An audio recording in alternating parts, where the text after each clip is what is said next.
Hello, everyone, and welcome to the Lit Up Lightworker podcast, bringing you fun and soulful interviews with spiritual teachers with the aim of tuning you in and lighting you up. You can access all episodes of the podcast on Apple Podcasts, Spotify, Stitcher, and TuneIn. And be sure to subscribe to my YouTube channel for more videos and interviews all about finding and following your life purpose. My name is George Lizos. I'm a spiritual teacher, intuitive, the author of Be the Guru, Lightworkers Gotta Work, and the #1 bestselling Protect Your Light. And today I have with me Kimberly Meredith. Kimberly Meredith is a best-selling author and a world-renowned medical medium and healer who has helped thousands of people from around the world. Following an accident which resulted in 2 near-death experiences, she received miraculous healing gifts from the Holy Spirit. Kimberly's abilities have been scientifically validated by numerous research institutes like the Institute of Noetic Sciences. Kimberly's book, Awakening to the Fifth Dimension, is available everywhere books are sold. Kimberly, welcome to the Lit Up Lightworker podcast. Thank you for having me here. It's so lovely to have you here to chat about your new book, Awakening to the Fifth Dimension. Oh my goodness. What a needed title. Everybody's talking about being 3D, 4D, 5D, and yet not really like anyone knows how to define it and explain it in a way that makes sense. So I'm so excited to chat about this. But before we get into that, I want to hear a little bit about that journey that you've been through to awaken and coming to the place where you've known the fifth dimension and you teach about the fifth dimension. So can you share a little bit about your story? Sure.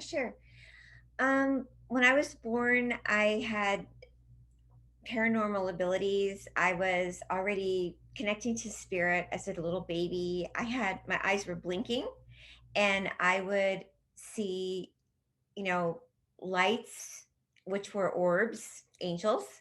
And I had healing abilities with my hands. My hands would get hot and I would rub them together and like touch my grandma on her chest. She had chronic asthma, which I didn't know, of course, because I was a baby, and my eyes would blink. And my mom thought something was wrong with my eyes, so she took me for testing and things like that, but they couldn't figure anything out. But now I know my eyes connect to spirit. That's part of what I do. I'm a medical medium, medical intuitive, and also I am a psychic. And how I connect to spirit is through my blinking eyes. So I get downloads and information through blinking. My left eye will blink when things are good, when I go over people's bodies with my hands, and my right eye will say things are not good. And I also get different codes through the blinking. But when I was a baby, of course, I didn't know that. But I would rub around my grandmother's chest, and she had asthma that was so bad she was hospitalized several times, but I would heal her. So it was very interesting. And as I got older, I pushed it away. I was shamed by my mom. She would say, "Stop blinking, stop blinking." She didn't like it. It made her nervous. So I forced myself at the age around 8 years old to stop being who I was supposed to be, a medium.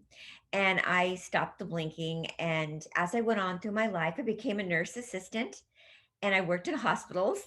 And some of my friends in the hospitals would say, "That was weird what you just did," because I would just naturally put my hands on people like Reiki and didn't know it was Reiki because I just never had heard of that or anything. But people would be dying in a coma and different things. And I remember I'd be like praying or doing that with someone and they'd wake up and it would be really weird, you know.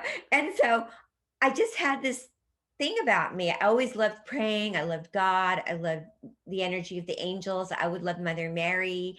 And I just always, through my whole life, I had a very tumultuous childhood, would go to the energy of the angels and the guides and pray. And um, not until 2013, I got struck by a car on foot and I had a near death experience.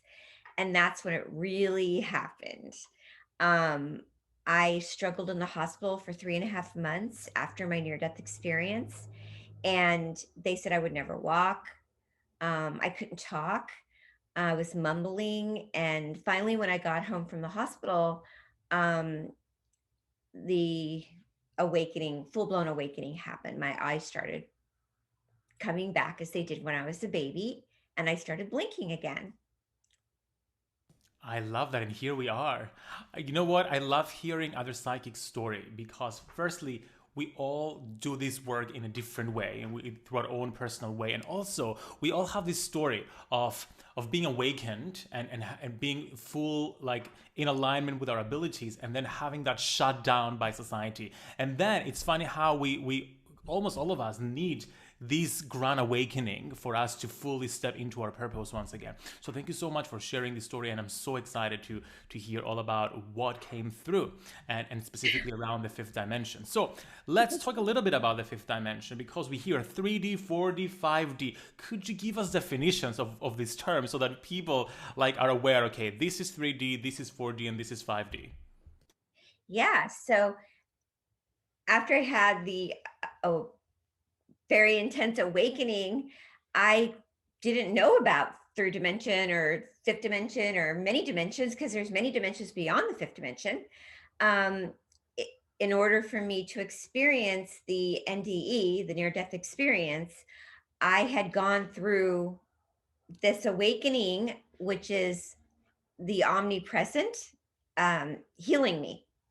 And that is this fifth dimensional energy. So for me, God, source, the fifth dimension is that energy. So it's not a religion. It's where miracles happen. So for me, many people describe dimensions different ways, and my book it's a guidebook to understanding all of, not just the fifth dimension. I go into all of the dimensions. I go into the 3D, second, 3, 4, 5, and beyond. There's even I talk about the 12th dimension. So the fifth dimension is where you access miracles. And so it's unconditional forgiveness, unconditional love. It's where you can access easy healing. It's where our world is actually, we're in right now, but we don't notice it because we have to be there. We're in the awakening right now. We're in the ascension process. We're in the Aquarian age. And because we're there right now, we're seeing the darkest time, the 3D. In the third dimension, we see the greed, the fear, the worry, the dis-ease. And in the disease and the chaos is where we need the patience. And in the patience, we ascend. And because I had my NDE happen to me, I saw that energy. And when you're in that frequency, I hope I'm explaining it okay. When you go in the fifth dimension, you really have a hard time sometimes living in the 3D, but you bounce. You learn to bounce. And when you learn to bounce, which I talk about in the book, it makes it easier and faster to get in the fifth dimension and accept everybody. And you're more patient, you're more loving. When you get in the fifth dimension, you know it. And when you experience it, you're like, oh, I get it now. I'm in the fifth dimension. I love this energy. I feel I can heal faster. It's easier to access. I'm in the God zone. I'm in that. And God can be this so amazing, miraculous energy. And some people are like, well, I call God source. I call God love. And that is God. God loves everybody. And everybody is accepted in this fifth dimension and beyond energy. So you easily forgive, you easily love, and you easily can access this energy. Does that mean that you ignore the reality that we live in right now, which is 3D? But we're shifting. We are shifting right now, fastly. So the book talks about, real quick, the book talks about not only in a spiritual access, spiritually, how we're shifting into the fifth dimension, but it talks about not only do we have to spiritually shift, but we have to spiritually understand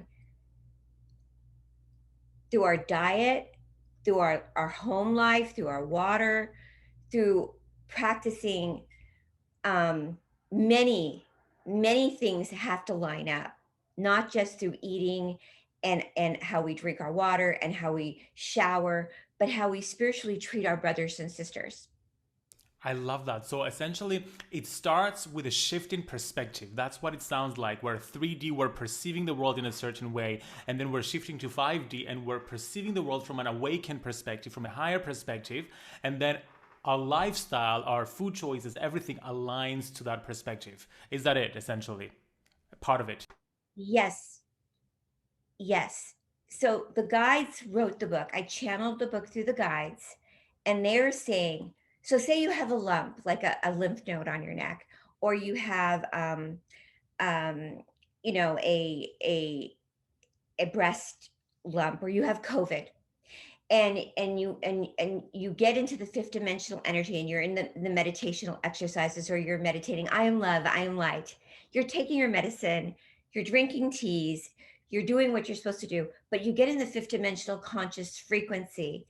You can be healed much faster because you're meditating, and you're meditating on the water, you're meditating, and you're drinking good water, you're drinking, but you're doing the exercises, and you're raising your vibration in the fifth dimensional state of consciousness, and you're not living in fear. Fear and worry is a third dimensional frequency, and that raises your cortisol. Got it. 100%. Perfect. Okay. So, can we all ascend to the fifth dimension? The reason I'm asking this question is because people hear spiritual people like us talk about, oh, this is 5D, this is 3D, and then they're left wondering, okay, can I go to 5D as well, or do I have to be like an intuitive, or do I have to be like a psychic?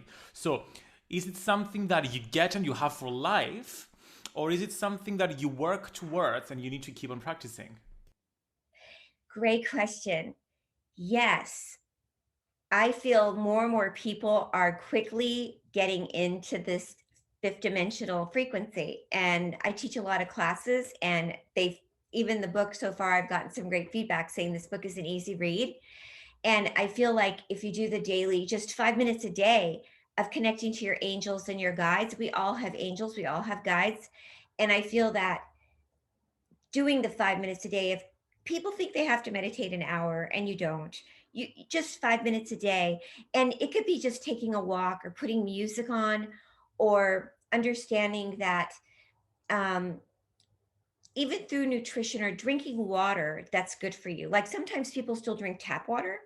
Like even understanding what you put in your body is so important, and helps you raise your vibration to a fifth dimensional consciousness. So making sure that you drink good mineral water, and making sure when you shower, you're not breathing in bleach or fluoride.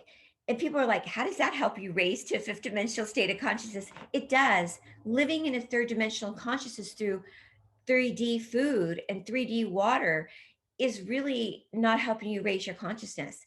You have to be in a fifth dimensional state of consciousness through everything. I love that. And I love that you're talking about food and you're talking about lifestyle. I have a course that I teach, Intuition Mastery School, which is basically like for psychics to like advance their skills. And one of the main things I teach is how the lifestyle has to be aligned to your intuitive mastery. And people don't get it. They want the quick hacks and the tricks.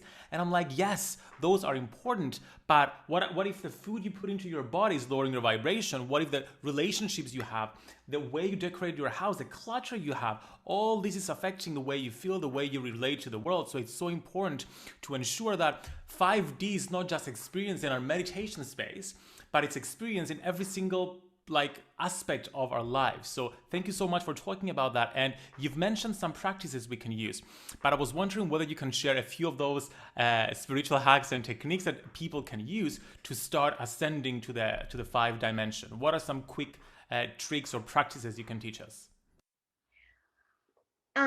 Well, I like doing chakra exercises. Those are really great. I do super consciousness chakra exercises. Things like that are really cool. I have where you can, rub your hands together and take short breaths, inhale and exhale in the morning, rubbing your hands, put it on your crown chakra, third eye, throat chakra, heart, doing that breath rhythm. I have that in my book daily, and that can be like a 5 minute a day. It's called raising your consciousness and super consciousness. And that could be done with music, lighting a candle, or just, you know, also uh, daily journaling is really important. I think those are really great. Also in the book, I have recipes lots of recipes, different kinds of recipes. I have a lot of daily chants and prayers. So I have one I could even share in a little bit. I also feel like it's really important to, with this chakra exercise, I feel every single chakra should be in alignment. I'm really into the alignment of the chakras, especially the root chakra, because right now I feel in the throat. When I do my scanning on people, when I go through people's bodies, most of the issues are coming around the throat chakra, which is a lot of people's thyroids, and root, which is the grounding, is not balanced. And that's because I feel a lot of people are not really speaking out what they really feel. And a lot of the left side of the body, which is the divine feminine, has been thrown off because a lot of people feel a lot of push with a masculine, having to always, you know, force what they have to do and say all the time. And they feel like they have to be very aggressive right now. So, with the chakra exercise that I have in my book, I really go into detail with breathing into the nose and breathing out of the nose instead of breathing out of the mouth. So, it's like in, out, in, out. And this helps a lot boost your immune system, especially during right now with COVID, and help balance the masculine and feminine, meaning that we don't have to speak aggressively. We can still get our point across to the world in a calm way, a soothing way, a beautiful way, a loving way. Bring out the goddess in all of us and still be beautiful and loving and kind. I don't know if that um, is getting my point across, but balancing the chakras, helping our throat chakra, this helps it stay clean and clear and loving. And we still are balancing masculine and feminine, having beautiful chakras align, and that way we stay healthy during these times and move ourselves into the fifth dimension faster. I love the different ways we can use to access the fifth dimension, like working through Yeah. the chakra system and then our lifestyle and then breathing and everything. Now, you talk a little bit about the chant that I would love for you to read it from the book and just guide us Yeah. through a little something. Yes, thank you. The one that I'm picking out for us today, um, that I went to with the guides want, is called I Am the Light. And I feel like this is really a one that the guides wanted me to do. It says, Dear beloved, I am the loving presence. I am the light. I thank you so much for everything in my life that you provide for me. I am the light. Despite the burdens that lie on my shoulders, I am the light. The third dimensional world I'm leaving behind, the financial hardships, the sickness, the shadowing depression, I am the light. We're turning it all over to you.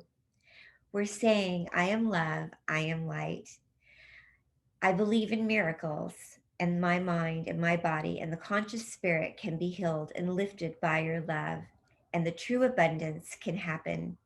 I am fully connected to be aided by my angels. When I ask fully, my heart is open and I am assisted by love. I know my angels. I know I am healed and guided by you. I know the Holy Spirit is my humble servant and I am your child. I am the light. I am safe in the fifth dimension. Oh my goodness, that was beautiful. I feel like elevated just hearing you talk about it. And you just have a very soothing voice as well, which is really helps. Oh, thank you, George. You're so sweet. Okay, so the final question I have is, let's say now we are in the fifth dimension, we've awakened to it. I mean, of course, it's a practice, it's not like a diploma you get and you have it. But what do we do from there onwards? What are the benefits? What do we do with this energy? Yes, great question. I feel once you access the fifth dimension and you're in that energy and you feel the positive vibration, most of the people that I know that get in it and they love it, they want to, like me, I can only talk for myself also and the clients that I work with and people. You want to open up more of your gifts, more of your access to your abilities. And most people can't go back to their old ways. So a lot of people, they still do some of the things they're doing, but they want to start experiencing new things. So they experience new relationships, they start becoming fearless, and they start experiencing more miracles, and they start not losing old relationships, but they want to take their relationships they have, and they'll say, how can I make my 3D friend into the 5D friend? And I'll say, well, don't have to lose your 3D friendships, but you can teach them. And also, you really do open up into a whole new world. And so often people say, Kimberly, is the 3D world going to the 5D soon? And I say, it is already happening. That's why we see so much going on right now and so much shifting occurring. Um, this happens, like every 2000 years, and it is the Aquarian age right now. We can't stop it. I love that. And I feel that the reason people get scared sometimes when it comes to all these changes that inevitably come up when we shift into the fifth dimension is that they learn to bounce, but they don't do it effortlessly. So they go into the fifth dimension, they're like, ooh, this feels so exciting. And then they go back to the three dimension and they're like, oh my God, that means if I shift that, I need to change my friends, this needs to shift, my career needs to shift. So they get scared and they pull back and they don't go there. How do we prevent this from happening? I say that with anything, fear, or you hear like you're not good enough, or, oh, this is something so different in things, you have to just tell that energy that's another consciousness talking to you with anything that you get frightened about. I don't want to listen to you. That is not my consciousness. I am love. I am light. I am good. I can do it. This is good. I am strong. I can try this. It's like with anything, even when you're an athlete or something new to you. Like for me, when I started having my blinking come back, my fiance at the time was like, what are you doing? Stop that. That's not who you are. And I had to go with what was going on and say, I have to go with this. This is who I really am supposed to be. So I just say for people out there, if you start having something amazing happen to you, and it's not something made up, this is real, this is really who you're supposed to be, and go for it. Powerful stuff. Thank you so much, Meredith, for sharing. Kimberly, sorry. Thank you so much for sharing so much around the fifth dimension. And I can't wait for people to experience the magic of your book. Could you please let everybody know where they can get in touch with you and I how they love can it. get the book? Yes, I love it, and love being a Hay House author. It's at Amazon. You can get it at Amazon and everywhere books are sold right now. And And we where can people get in touch with you to work with you? Thank you. Thehealingtrilogy.com. Perfect. Well, thank you so much. All the links will be available in the show notes. Wishing you a lovely rest of your day. Thank you for having me on your show. It's beautiful.